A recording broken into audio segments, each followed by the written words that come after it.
Before we get into the video, could everyone please subscribe to my channel? Thank you so much. How could I have known that moment would change my life completely? It was just an ordinary day until I walked into that room. When I noticed the door was slightly open, something inside me shifted. Within seconds, I could have turned back, ignored it, but I didn't. Because in that moment, when I realized what I was looking at, I knew nothing would ever be the same again. And yes, I was the one at fault here because I was the one who started it and the one who didn't stop it. George was at work. The house was quiet, but I heard faint noises coming from upstairs. Elliot was in his room. At first, I didn't think much of it, just another moment of a young man lost in his own world. But maybe he'd like a coffee, a little conversation might be nice. As I walked up the stairs, I tried to figure out where the sounds were coming from. When I got closer to his room, I noticed the door was slightly ajar. I took a breath, about to call out to him, but then my eyes landed on Elliot. He was sitting on his bed, his laptop on his lap, the bright screen casting a glow on his face. His hands were moving, and at first I thought he was just watching something exciting, maybe an action movie.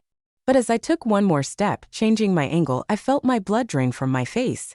That was the moment I realized exactly what Elliot was doing. My eyes caught the reflection on the screen and a cold wave washed over me.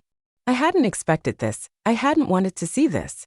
Elliot scrambled, trying to compose himself, frantically lowering the volume on his laptop, but it was too late. The moment had already happened.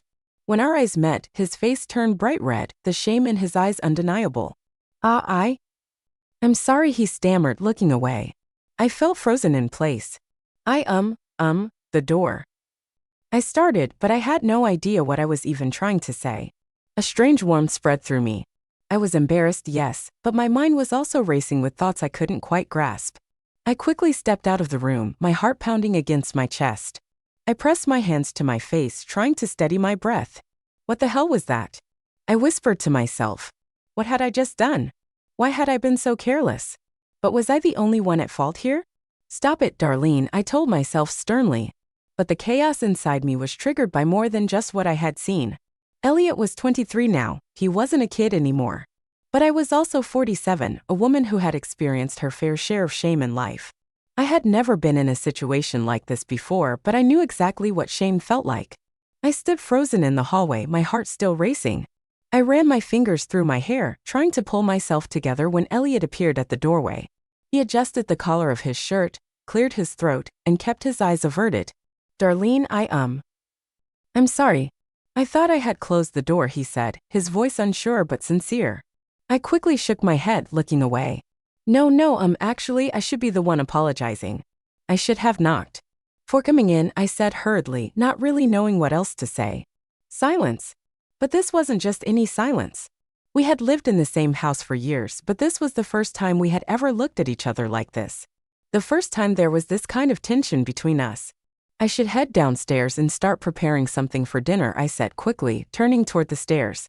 My voice was trembling, but I was trying to hold it together. Elliot didn't say anything, he just followed me with his eyes, as if he was trying to piece something together in his mind.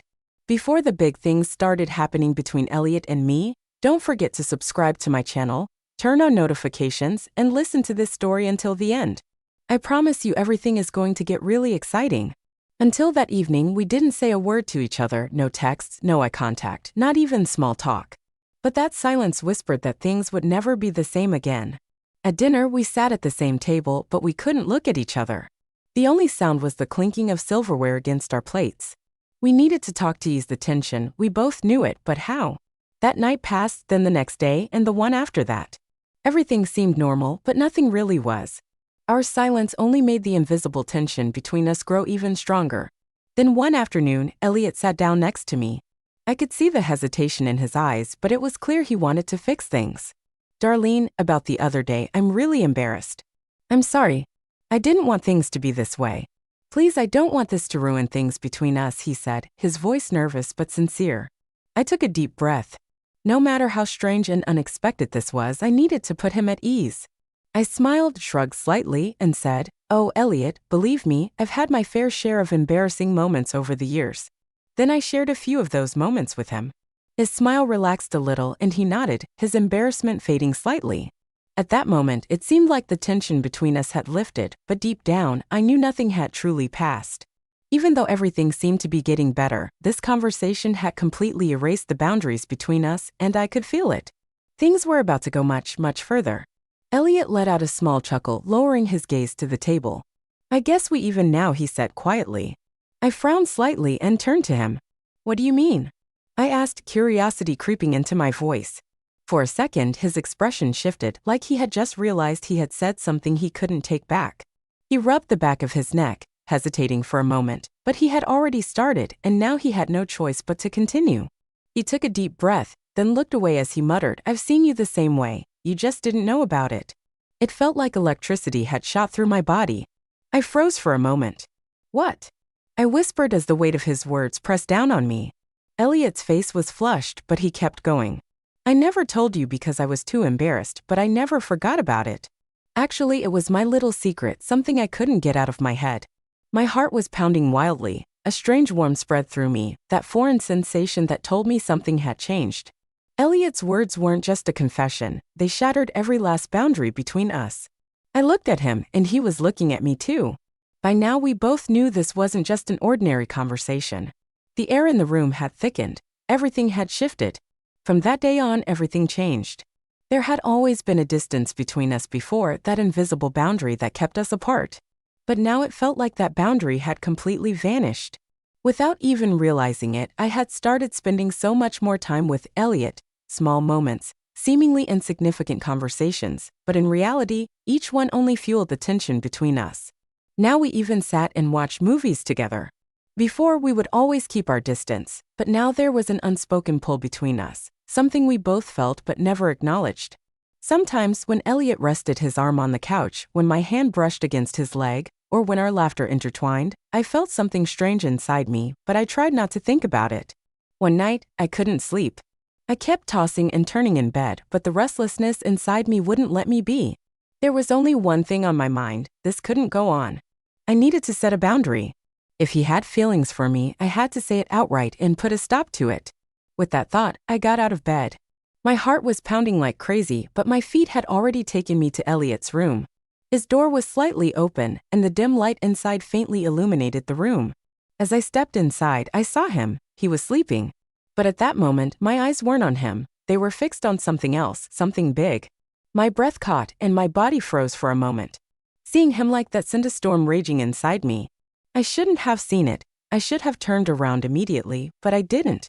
I stood there for a few seconds trying to understand what I was feeling. Then I pulled back. There was something inside me that I couldn't suppress, but I had to ignore it. I returned to my room and lay down, but nothing was the same anymore. That night, I had no idea how much more complicated things would become. No matter what I did, I couldn't resist this growing closeness with Elliot. With each passing day, the boundaries blurred even more, and the pull between us only got stronger. I didn't even realize when things had gone this far, but the one thing I knew was that turning back was becoming impossible. And then Elliot came home. Like that, he was drunk. The noise from the door, the things he knocked over, the sounds could have woken George, but I knew how hard it was for George to wake up, so I quickly stepped out. I left my room and went to Elliot. I didn't even have time to properly fix my clothes before I was standing right next to him. Elliot's eyes were slightly unfocused, and a faint smile played on his lips. "Darlene, are you real?" he mumbled, his words slurred from the alcohol but still sincere. I took a deep breath and grabbed his arm. "Elliot, come on, you can't go upstairs like this. We have to be quiet." But Elliot's eyes were locked onto my face. He smiled softly, his gaze slowly traveling over me. "You know you're really beautiful. Have you always been this way, or did I just never notice?" I froze for a second but then quickly pulled myself together. "Elliot, that's enough. Come to the kitchen. I'll make you some coffee." I slowly led him to the kitchen. I was trying to sober him up a little, but because of Elliot's gaze and the things he was saying, something inside me was also unraveling. Elliot sat down on the chair while I prepared the coffee, but suddenly the cup slipped from his hands and spilled onto the counter. Elliot, you need to be more careful," I whispered, quickly trying to clean up the mess. But Elliot just smiled softly. "Were you always this sweet?" I hurriedly cleaned up the kitchen. We couldn't stay here any longer. George was sleeping upstairs, but with Elliot in this state, he couldn't afford to make any more noise. "All right, we're going upstairs, but be quiet," I warned, slipping my arm around his and guiding him toward the stairs. When we got to his room, his movements were even more unsteady. He needed to change his clothes, but he was too out of it to do it on his own. At first, I wanted to turn around, but when I saw him struggling to take off his shirt, I instinctively helped him. As my fingers reached for the buttons of his shirt, Elliot's breathing slowed. At that moment, the tension between us filled the air. The silence only made it more intense. I knew exactly what I was doing, yet at the same time, I had no idea. Elliot was looking at me differently, and this was one of those moments, one of the moments we could never take back. Elliot hesitated while changing his clothes. He let his hands fall to his sides and locked eyes with me. That was when I realized my breathing had quickened. It was so quiet. The air in the room felt heavy, making it difficult to even breathe. "I'm not playing this game anymore, Darlene," he said, his voice soft at first but filled with certainty. I stared at him without blinking, my heart was pounding. But what was Elliot trying to say? "Are you?" he added, his voice deepening slightly. "We both caught each other once, and that's it. You don't think about it at all. I know it crosses your mind before you sleep." A shiver ran through me, making me take a small step back, but my feet felt glued to the floor. "Elliot, this isn't right," I said, but my voice trembled. Elliot smiled slightly, but it wasn't an innocent smile. "We passed the point of deciding what's right a long time ago, Darlene. Stop lying to yourself." Then he took a step forward and another. He was so close now that I could feel his breath against my skin. He reached up, his fingers trailing gently over my cheek. I wanted to look away, but I couldn't because deep down I knew he was right. And then Elliot's lips met mine. All the silence, all the tension, the answer to everything was hidden in that moment. The thoughts echoing in my mind suddenly quieted, all my doubts fading into whispers because I hadn't resisted. The truth was I had never wanted to. My hands were trembling, but I didn't pull away. When I saw the determination in Elliot's eyes, I knew there was nothing left to hide. I swallowed, took a deep breath, and slowly slid the straps of my clothing off my shoulders. "You're right, Elliot," I whispered, my voice barely above a breath. "Let's not play this game any longer." Closing the distance between us completely, I lay back on the bed. My heart was pounding in my chest, but turning back was no longer an option. Elliot slowly leaned over me. He looked into my eyes for a moment, then smiled. "Don't be afraid," he said, his voice warm and reassuring. "Everything is right." I looked away, a shiver running through me. Even if I couldn't admit it to myself, I knew how long I had been waiting for this moment. But still, I couldn't stop the words from slipping out of my mouth. "Elliot, I'm a little scared," I said, my breathing uneven because of a few big things. Elliot smiled and ignored what I said as if he liked it. Maybe it was because he was drunk. Elliot leaned quietly to my ear and said, "George mustn't wake up." I knew what he meant. There had to be silence. I don't know how I felt. Something huge inside me made me stop myself from making a loud noise. Elliot looked at me and said something like, "I know, darling. Everything is great, and so are you." What did he know? I think he guessed and he understood me. I couldn't help myself and I closed my eyes. I was holding the sheets tightly with my hands and my body trembled and spasmed. I covered my mouth with my hand so I wouldn't make a sound. Elliot was so drunk that he didn't care about anything.